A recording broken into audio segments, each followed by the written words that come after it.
Welcome to the Hollywood Scholar. I'm Jed Morgan, and as I've documented on this channel, the Rings of Power is just so bad that some access media and mainstream media sites aren't able to keep up with constant praise of it, despite the racist and sexist narrative that's been built around it. It's just so abysmally bad that some people just have to come out and say it and have some honesty, because it was really just that bad that no narrative can really withstand the piles of crap that are dumped through the audience's screen every week. And a few weeks ago, I did this video on this article by Eric Kane from the Forbes. The Rings of Power has a Galadriel problem. He since edited it, and it's really basically the same message still remains despite the editing, and that Galadriel just sucks. She just scowls all the time, and she's not a good character. And I was very surprised to see a article like this from a site like Forbes, and it still really does surprise me despite some of the things we're going to get into. And Forbes, they had other articles coming out at the same time that saying that the haters are wrong. Galadriel was always a warrior, and the explanation for this rather large claim was she's old, she's seen swords before. So Forbes is a bit hit or miss, but hit or miss is extremely good for a mainstream site like this. That really does surprise me. It seems like it's per author of the article, and that's actually a good thing. That's like free speech at work within a newspaper. I do have to give Forbes praise that they're allowed to have these varying opinions within their own company. And it seems like we have another article here from Eric Kane, who's just being honest about something he doesn't like. And the Rings of Power has implicitly terrible writing, he says. And that is something that I 100% agree with, which is why I spend the majority of my reviews focusing on the abysmal writing. This last episode, its most egregious sin was it was constantly doing setup and payoff or conflict resolution without the setup or the conflict part. It was just trying to have those resolution moments and have the payoff without having to do any of the work to make it meaningful. So you got some scenes that with better context and better setup could be interesting, but they ultimately weren't because there was no setup or conflict to justify the resolution.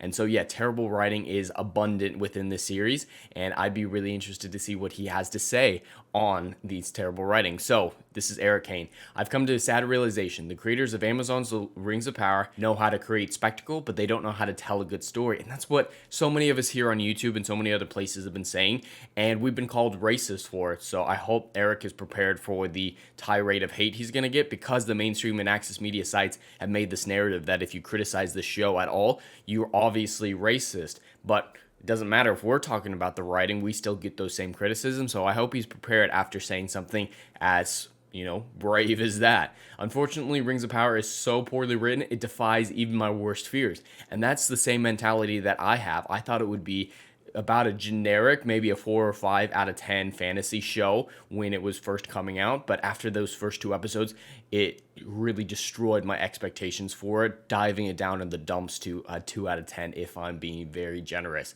It was way worse, or defies even my worst fears, as he put it there. So despite in his first article where he came out and condemned and made a few really awful accusations against people like me, ultimately I am very much in the same mindset as him, so I have to give Eric Kane and Forbes praise for being able to come out and say this type of stuff. Galadriel's adventure in Numenor, so yeah, he's just going into hey, it's great spectacle-wise, but story-wise, and he's just talking about Galadriel's storyline. Galadriel's adventure in Numenor is honestly just embarrassing. She arrived there after being rescued and ultimately just bullied everyone in her path like the elven version of a steamroller. That is a beautiful way of putting it. She doesn't learn, she doesn't grow, she doesn't negotiate with them. The Galadriel from the lore, her battlefield, as they put it in this episode, would be the courtroom. So she'd be the best person to negotiate this treaty or whatever with Numenor to go help them fight the war. Not this Galadriel, she just scowls and give me what I want. And it was really, really bad in these last 2 episodes specifically.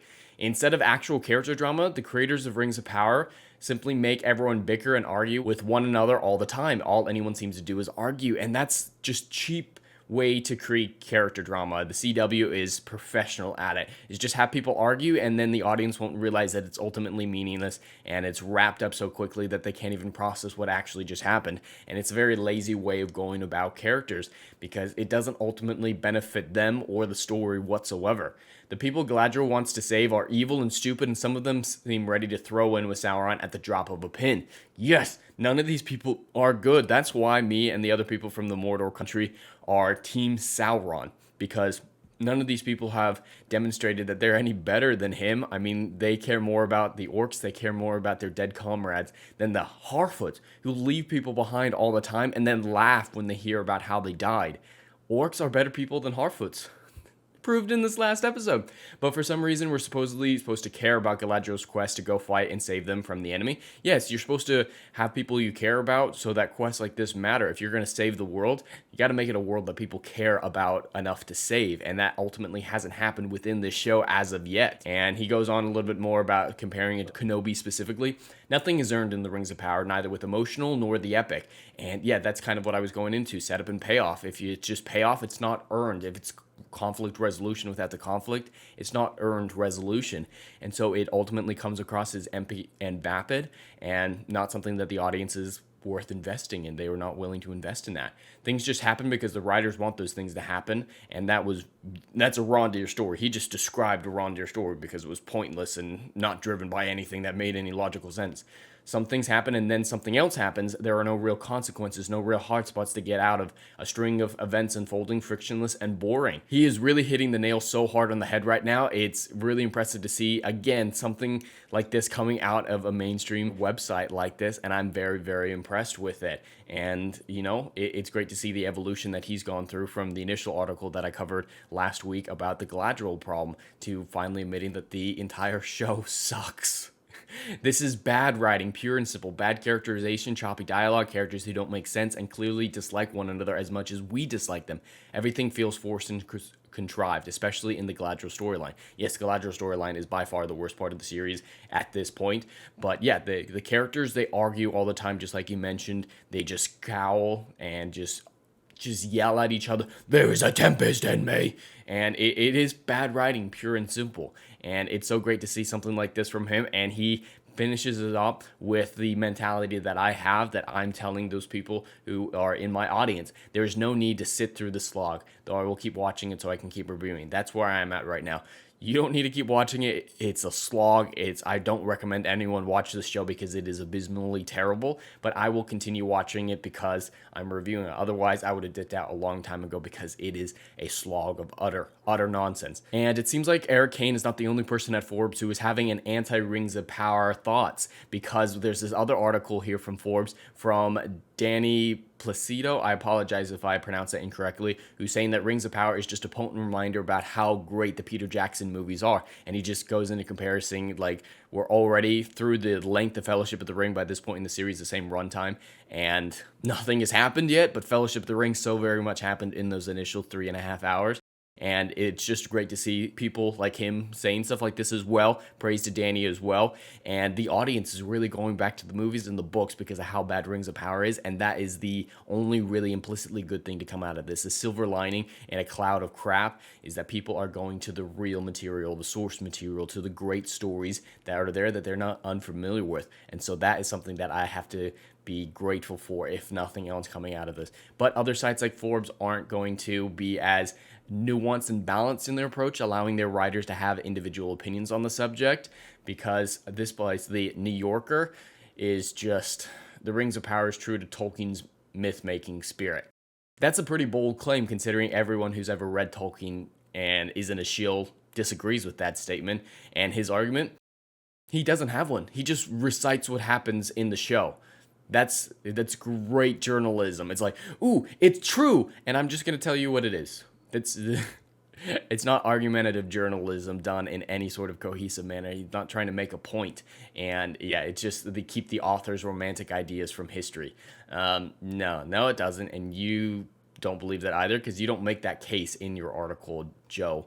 But I just have to praise Forbes for being willing to have differing opinions on this subject, and I have to praise Eric Kane and Danny for seeing and being willing to admit how bad this show is, despite the narrative that's been made around it about how everyone who dislikes it is racist and sexist. I think they're finally starting to realize that that's not the case. Hopefully they'll be able to retroactively apply to the other franchises that had these narratives around it that they didn't necessarily disagree with and participated in potentially, because yeah, with Star Wars, with Doctor Who, and all those other franchises, Star Trek, those narratives were created for those shows as well, but it was just bad writing, narratives to cover up bad writing, and they didn't necessarily come to the defense of the fans like they did here. Not necessarily defense of the fans, but by agreeing with the negativity, that is defense of the fans from a mainstream media side perspective. But hopefully they're able to think, hey, you know, those people who I thought were racist for not liking Star Trek Discovery, maybe they're not that bad. Maybe it's just poorly written, just like they realized for this show. That is possibly the best thing to come out of Forbes being this nuanced. And perhaps this won't stick around. Maybe it is just Eric Kane. He's so high up there that he can do whatever he wants, and Danny is just making a passable statement and an honest statement, but maybe it's not signaling overall change at Forbes, and definitely not signaling overall change at mainstream and access media sites. But it is an interesting phenomenon to report on nonetheless, and to think about what implications such articles and such honesty could have for the future. But anyway, that's all I have for today. I'd love to hear your thoughts in the comments below. Please like, share, and subscribe, and I'll see you in the next video. Anon.